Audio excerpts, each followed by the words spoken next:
Assalamualaikum warahmatullahi wabarakatuh. Selamat datang di video media pembelajaran Mitria Gusti Barma. Kali ini kita akan membahas tentang mengelompokkan jamur berdasarkan ciri-ciri, cara reproduksi, dan mengaitkan peranannya dalam kehidupan. Di sini kita akan membahas 3 poin utama, yaitu ciri-ciri jamur, cara reproduksi jamur, peranan jamur dalam kehidupan. Baiklah, di sini kita akan membahas materi yang pertama, yaitu ciri-ciri jamur. Ciri-ciri jamur secara umumnya multiseluler atau bersel banyak, meski ada beberapa yang uniseluler atau bersel satu, tidak berklorofil, dinding sel mengandung kitin dan glukon, bersifat heterotrof sebagai sporofit, parasit, dan hidup bersimbiosis dengan organisme lain. Baiklah, selanjutnya berdasarkan cara reproduksi seksualnya, jamur dibagi menjadi 4 divisi. Yang pertama, zigomycota. Ciri-ciri jamur zigomycota: yang pertama, berbentuk benang. Yang kedua, ukuran mikroskopis. Yang ketiga, hifa bercabang dan tidak bersekat. Yang keempat, berintik banyak. Yang kelima, tidak memiliki tubuh buah. Contohnya seperti gambar di samping. Kedua, ciri-ciri jamur ascomycota: bersifat uniseluler atau multiseluler, memiliki talus yang terdiri dari mesilium bersekat. Ada yang hidup sebagai saproba dan ada juga yang hidup sebagai parasit atau bersimbiosis. Dinding sel terdiri dari zat kitin, memiliki hifa yang bersekat-sekat dan berinti banyak. Yang ketiga, ciri-ciri jamur basidomycota: bersifat multiseluler, hifa bersekat terdiri dari hifa primer dan sekunder. Dinding sel tersusun dari zat kitin. Reproduksi aseksual dengan membentuk konidispora yang memiliki satu inti haploid, dan seksual dengan menghasilkan basidiospora dan mengandung inti haploid. Yang keempat, ciri-ciri jamur deuteromycota: hifa bersekat dengan dinding sel dari zat kitin, bersifat uniseluler dan multiseluler. Reproduksi aseksual dengan membentuk konidiaspora, jarang membentuk tubuh buah. Sebagian bersifat mikroskopis. Hidup sebagai sporofit atau parasit. Materi yang selanjutnya yaitu cara reproduksi jamur. Yang pertama, cara reproduksi zigomycota terjadi secara aseksual dan seksual. Pada reproduksi seksual, jamur ini menghasilkan zigospora, sedangkan reproduksi aseksualnya dengan berkecambahan, germinasi, spora. Spora tersebut tersimpan di dalam sporangium.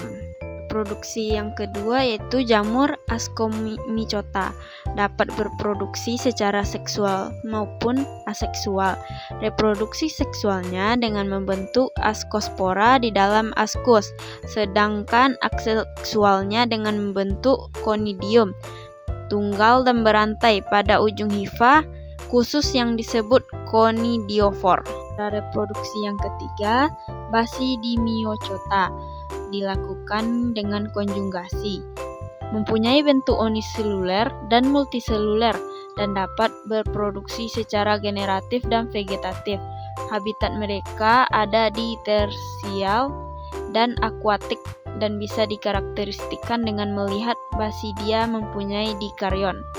Selanjutnya, cara reproduksi deutetomycota.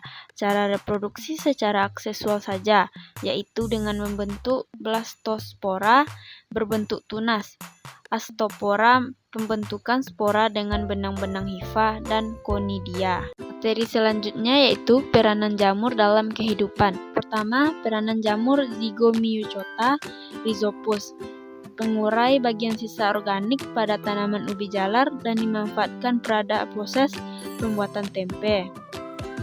Mucor mucedo: hidup secara sporofit pada roti atau kotoran hewan. Mucor hyemalis berperan dalam fermentasi susu kedelai. Kedua, peranan ascomycota sangat bermanfaat bagi manusia sebagai sumber senyawa penting medis. seperti antibiotik, fermentasi roti, minuman beralkohol, dan keju.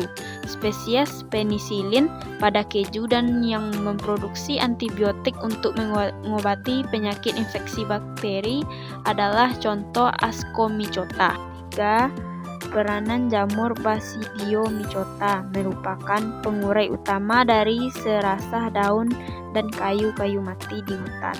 Yang keempat yaitu peranan jamur Deuteromycota berasal dari dua kata yaitu deutera yang artinya urutan kedua atau tidak sempurna dan mycota yang artinya fungi. Jadi ia adalah jamur kelas 2 atau jamur yang tidak sempurna.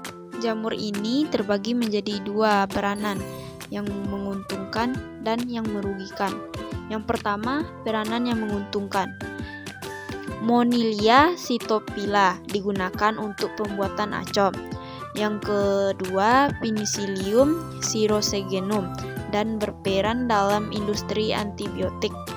Yang ketiga, Penicillium notatum, penghasil antibiotik penisilin. Peran yang merugikan. Yang pertama, menyebabkan kutu air. Yang kedua, penyebab penyakit kurat. Yang ketiga, penyebab panu. Yang keempat, hidup pada tanaman kentang. Yang kelima, hidup pada tanaman tomat. Baiklah, mungkin itu yang dapat saya sampaikan tentang materi mengelompokkan jamur berdasarkan ciri-ciri, cara reproduksi, dan mengaitkan peranannya dalam kehidupan. Terima kasih.